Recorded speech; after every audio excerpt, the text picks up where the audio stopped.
Yeah, Eric Lewis. All set? All right. Welcome to the Board of Directors meeting for MSAD 51 for Monday, November 21st, 2022. First order of business, call to order, and we have everybody? 1, 2, 3, 4. Yes, very good. Well, Jeff is missing, unfortunately. But Scott is going to fill in with many things. So, moving on, there is no recognition tonight, and approval of minutes will be postponed to the next meeting. And then that brings us to public comment. So, if anybody would like to speak, stand up, introduce yourself. Yep, please.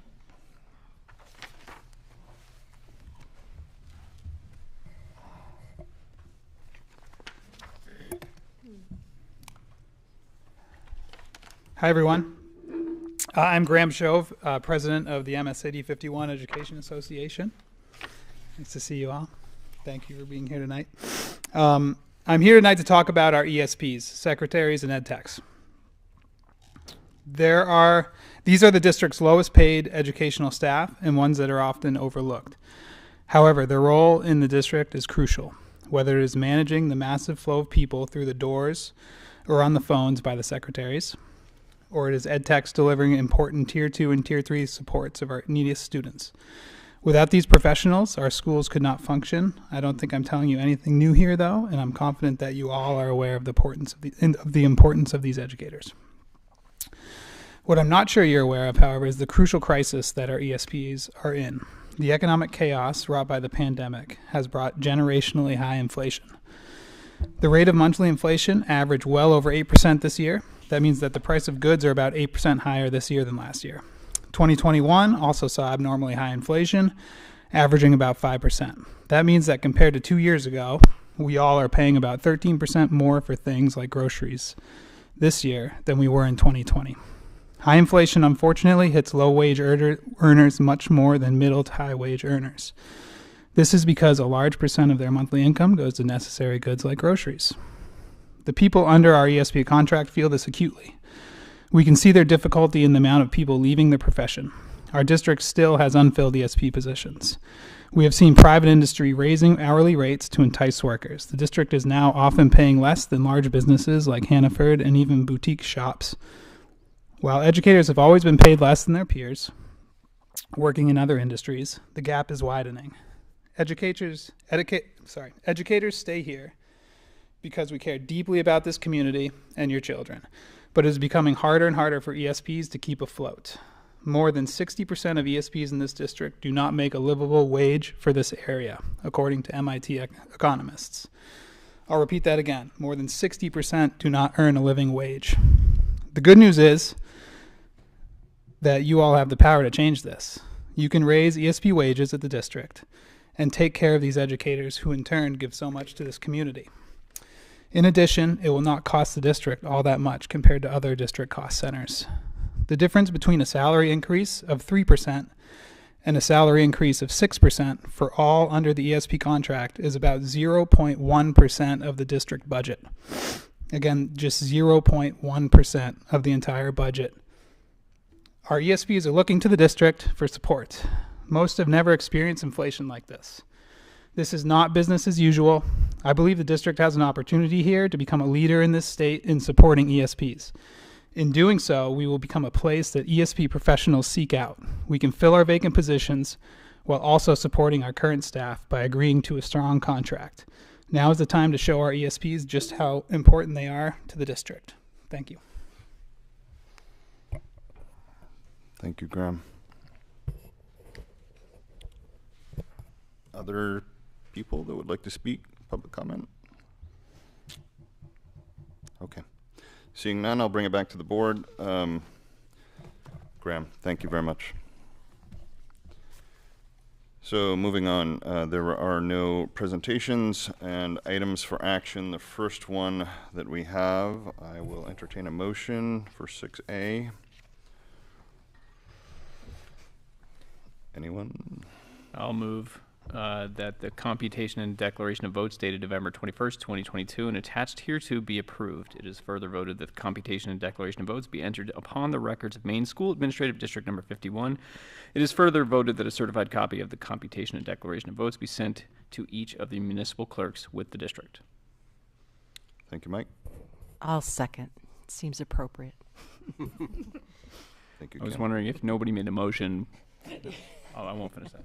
Thought about asking that question. But okay, so is everybody clear on what we're voting on and reviewed the item in your packet? It basically declares that the EA votes were 3599 and the nays were 4446 for the two towns combined. So the referendum failed. Okay. And we'll need everybody's signature tonight before they leave. Yep. Okay. We need signatures before you guys take off tonight. So, okay. Further discussion. Okay. All in favor? All opposed? And abstaining. Okay. 8-1. Thank you, Vanessa. Okay. Moving on.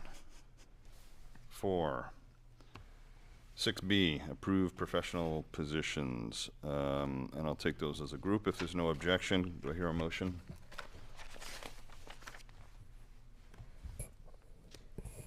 I move. Thank you, Christina. Is there a second? I'll second. Thank you, Leanne. Scott, you want to take us through those briefly? Sure. The first position is the speech-language pathologist position at pre-K through 3. And there were 5 candidates, and we interviewed one of those. And the position is part of the ongoing change in our model in special education with the hiring of professional staff. So that's one of those positions that is being filled. The second position is the occupational therapist, which is Courtney Roach. And I'm sorry, I should have mentioned the name of the previous individual is Allie Ballard. And Courtney Roach is occupational therapist grades pre-K through 3. And that is a position that was vacated by a previous employee, and so that was an opening that we had in the district. So those are the 2 positions. And that one, there were 19 applicants, of which 3 were interviewed. Thank you. Yes. Questions, comments, concerns for Scott? Okay. All in favor? All opposed? Unanimous. Motion carries. Thank you. Okay, moving on. So, I will take a motion as a group if there's no objection for 6C, D, E, and F. Is that allowed as a group? Since they're all very related. So, do I hear a motion? So moved. Thank you, Tom. Is there a second? Second. Thank you, Vanessa. So, Jared, was there any further feedback or anything between readings 1 and reading 2? Okay. Nope. All right. Any questions, concerns, comments on these 4 items? Okay. All right, so this is the second reading for policy JK, JKD, JKE, JKER, which are all very closely related, and pretty much where we ended up just follows state law. So, okay. All in favor? All opposed? Okay, unanimous. Motion carries. Thank you. So Jeff is not here to do the superintendent's report, so we'll have to hear all the good news next time. We will move on to committee reports. So first, finance. Vanessa, anything new? No, nothing new. We postponed the first meeting because or the second meeting, I should say, because Jeff and Scott had to rework the budget for the portables and all of that because of the no vote for the school. Okay. All right. And anybody has any comments or questions as we go through these committee reports, just jump in. So Jared, moving on to policy, anything? Nope. I guess with the approval of the student disciplinary policies, as we all just observed, and nothing really new to report. Facilities, Mike. We're going to be meeting week or so after Thanksgiving to start to plow forward coming out of the referendum on space issues within the district, as well as looking at our facilities plan, long-term facilities plan, and, you know, cohesively putting our next steps with regards to how we deal with space. So a lot of discussion upcoming there. There will also be, just a heads up, a presentation from the tri-group committee that was created, the ad hoc committee between the school board, the town of Cumberland, and the town of North Yarmouth that was looking into solar power for the school district. There has been a recommendation made by that committee to go into discussion with a developer to start to think through what a solar power project could look like. And so I think in the next few meetings or so in December potentially, or January, we're going to hear a presentation from them. So that is exciting, but that's it. All right. Scott, anything to add on the solar thing? The only piece of that is that we are working to do the presentation to the board and bring that forward in January, and then figure out how we work that through our process for the budget and through legal counsel in terms of how we partner with the town around that. Okay. Yep. So for the board, that solar project, we're just at the RFQ stage. That committee did sort of choose to work with a vendor or recommend a vendor to this board. That'll be coming in January, and there's some really sharp people on that committee, and we can ask lots of questions, but a lot of things are just still up in the air as far as you know, how that moves forward, even where it would be located.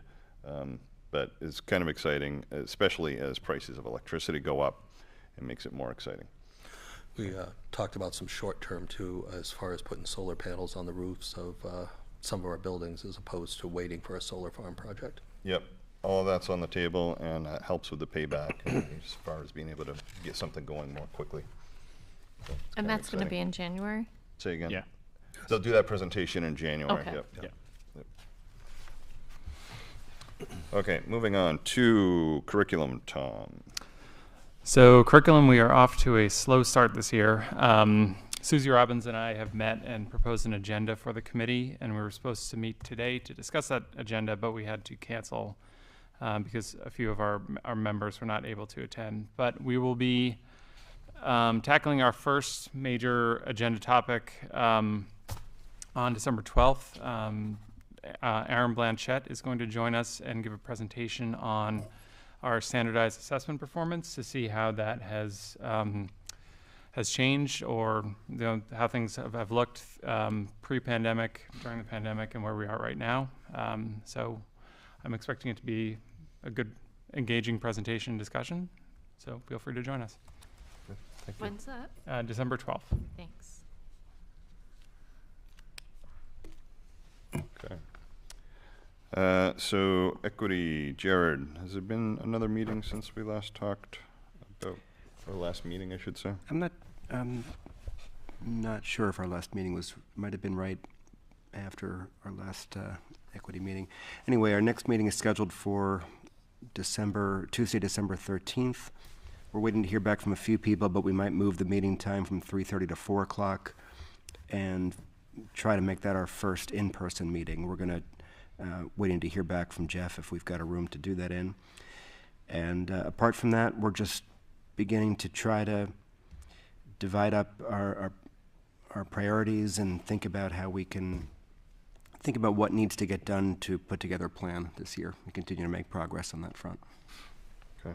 I did see an update for that meeting that it was moved to this room, so I think that's good news. Oh, there we go. Yep. Okay, student reports. Avery is missing, so Tommy, go for it.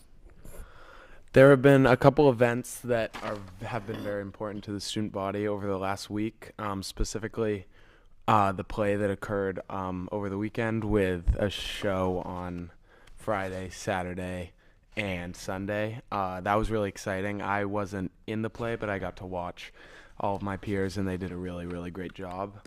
And on the athletic side, the first day of sports for most of the winter sports teams was today. I know boys hockey, swimming, and I think most of the other sports started today. Girls hockey got an early start a week or two ago, but I feel like just school spirit around the play and around sports season starting is really good throughout the school, and I think that the school as a whole is feeling really ready to head into the winter season.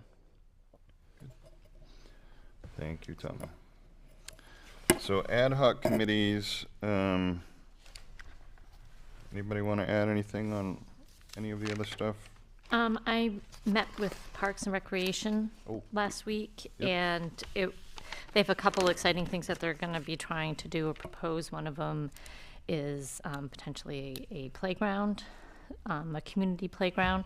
So they would ask us to get behind that, those who would be in favor of that. They're working through the details, but I think that'd be really great. And I said that was something positive that we could potentially get behind. Another note, Casco Bay Alliance, they have the same meeting on December 5th, which is the Rails to Trails, and it's the same time as the school board. Just wondering how we can divide that, or, In December? yeah, Yeah, we can talk about it. okay. December It's at, 5th. yeah, December 5th, it's yeah, at the it's, GAC, and yeah. it's part of Parks and Recreation in terms of that we are trying to turn the railroad tracks into a Yeah. bike pathway and such, and it does collide, and I know Bill Shane's really behind that Yeah. as well, so just something Might wanna to consider think our about. meeting. You're concerned that they'll have to choose between this. I will be choosing the Casco Bay Alliance, just to tell you that right now. I see. And- Okay, now it's clear. Also, part of that is the live streaming as well. We have a certain amount of equipment. Ah. to Yes, stream it's that, the so public So hearing. it's going to conflict with the board on that night. Okay. Okay. All right, conflict. Just getting got it. ahead of things a little bit, but I'm in favor of that as well. Very good. Yeah, the playground, are they talking about Twin Brook still?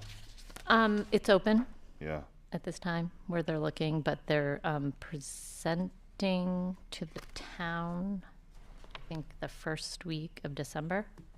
yeah.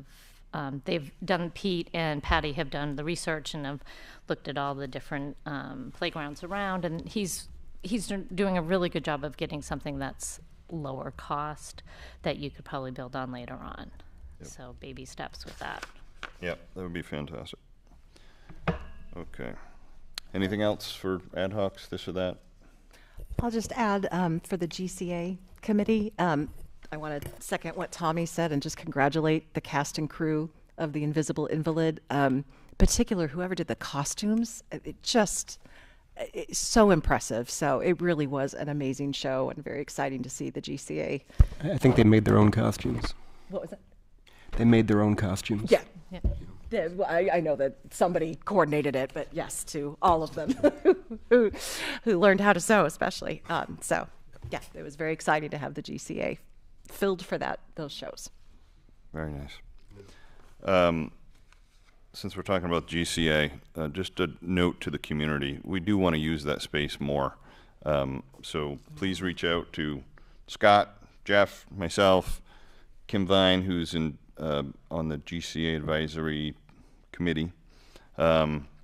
We do want to use that space as much as possible. So if you got events coming up, things, my vision of that is that GCA calendar people can subscribe to and people can say what's going on at the GCA tonight. You know, that'd be fantastic to use that space. Costs a little bit of money. We ought to use it. Okay, moving on to communications. Anything else? Anybody? Go for it, Ann. I just wanted to note, I failed to mention it at our last November meeting, but that we're in the middle of Native American Heritage Month. And also Saturday was Suicide Survivors Day. And so that honors folks who have lost people to suicide, death by suicide, and also those who have attempted to die by suicide. So I was thinking a lot of the folks in our community over the past few years that we've lost. Thanks. Thank you. Anybody else? Anything for May I ask communication? Tommy a question? Go for it. So, In light of the shooting this weekend, do you have any sense of how our LGBTQ students are doing? Did you hear anything, or do you know if there's anything planned for those who are struggling right now? I haven't heard of any kind of like memorial or thing that happened like around Parkland at the school, but I think that I heard some of the members of the GSTA, the Gay Straight Transgender Alliance, they were talking about it, and it wasn't brought up in any of my classes, but I did hear some talk about it around the school, and just that it was really hard for some students. Yeah, please let us know if there's something that we can assist with. Absolutely. In that. Yeah. Okay. Others? Communications? Anything? Okay. Moving on. So our second section of items for action, because we did some earlier, there are 2 executive sessions. Well, potentially we shall vote on, and then potentially a vote at the end. So for item 10G, can I get a motion for that, pretty please? I'd like to make a motion that we vote to enter executive session to discuss negotiations between the MSAD 51 secretaries, educational technicians, and library technicians, and the MSAD 51 board of directors, pursuant to state statute MRSA 4056D. Thank you, Ann. Second. Thank you, Mike. Okay, discussion. All in favor? Unanimous. Thank you. Motion carries. Okay, so I think at this point we could probably shut off the cameras and the mics, because when we come back there'll just be potentially one quick vote, but all the discussion would have happened in executive session.